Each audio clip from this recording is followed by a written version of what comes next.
This is Günther Fehlinger-Jahn, and I will give my comment now about the speech, the State of the Union speech of President Trump and the current situation. President Trump is an absolute loser, and he has really created havoc in the world economy, in the world politics. And again, he has not done nothing to liberate the Iranians. He has betrayed the Ukrainians. He has created chaos on the Balkans, in the case of Bosnia. And he is an absolute disgrace internally and externally for the United States of America and the free world.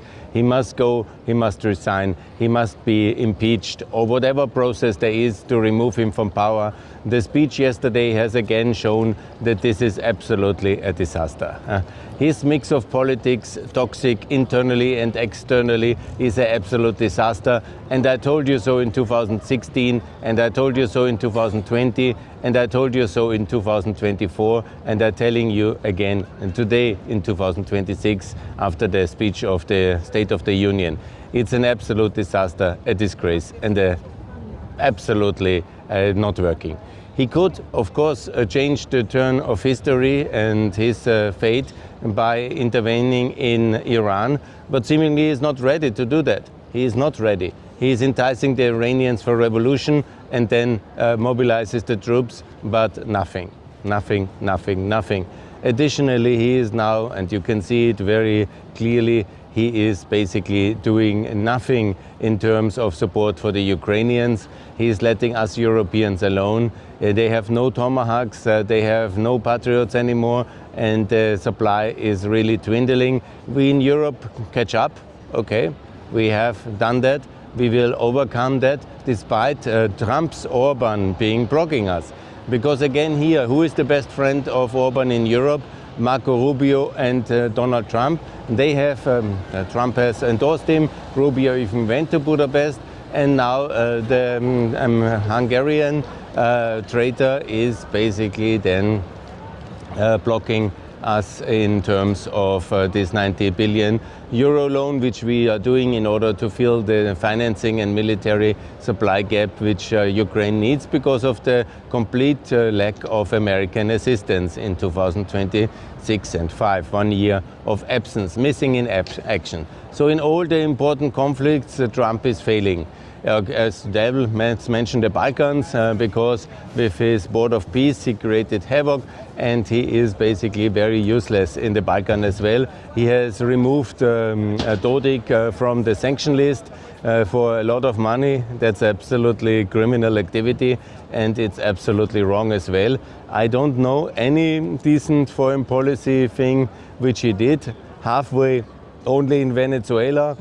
Okay. You know, it is possible that by coincidence and by sheer luck he will really have some results. He has at least gotten in Maduro, I have to concede. He has at least this Mexican cartel boss is taken out by the Mexican president.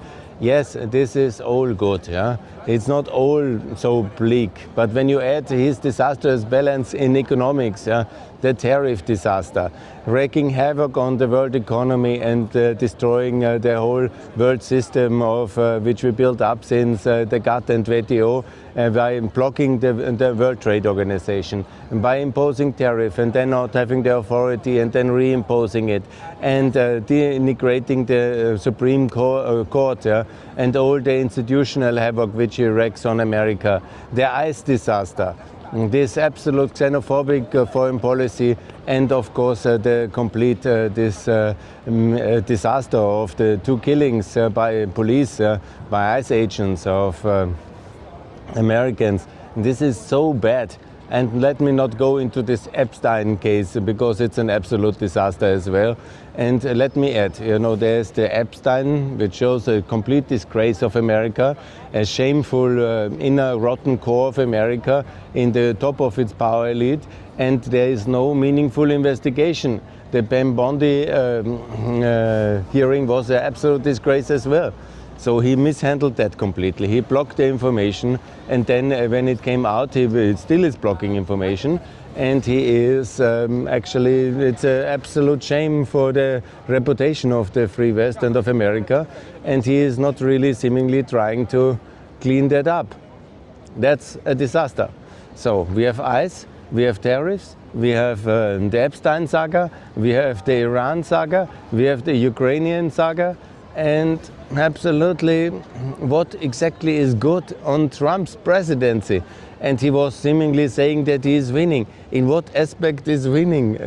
Not against the Ayatollahs, not against Putin, not against Kim, not against anybody. And the whole thing is a complete disaster in all aspects. And I cannot see also internally, externally, he's creating a bubble by cutting off trade supplies and cutting off labor supply. And then he has an artificial bubble which certainly will burst like in 29. And the logic of 29 applies. You create, by protectionist and xenophobic fears and bad regulation, you create chaos, and then you create the temporary bubble, and then everything goes down. This is the situation. So where's anything good here? You might have some enthusiasm in your own parties, but given the opinion polls, Americans are no fools. You can expect that this is going completely bonkers in November. And he will get more radical as a lonely and grumpy white man in the White House. And it's absolutely without any strategy, consistency, decency, and it's an absolute disaster. Yeah, let's be very clear. And I tell you this as a leading conservative thinker in Europe for the last 30 years, as the Mr. Flat Tax, as the reformer of the European economies in Eastern Europe, and all these things. Yeah. Okay. I have now to go because it's anyhow too much. Bye!